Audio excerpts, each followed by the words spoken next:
In this video, we'll be explaining to you how you can update your address in your Simplii Financial account. As you can see here, this is a created article or prepared article to answer this question by the official Simplii Financial.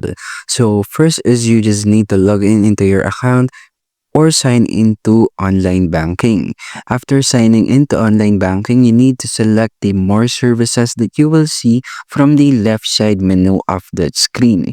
Once you click the more services, you will now see the your information. So make sure that you are seeing this part, which is the your information, because under it you will now have the option to change your address and also your phone number. So click the change your address and then input or update your address there and then confirm it. Well, if you need to change your name or other information, you can directly call the Simplii Financial account or their official phone number or telephone number easily. And that's how you can update your address in Simplii Financial, and thank you for listening.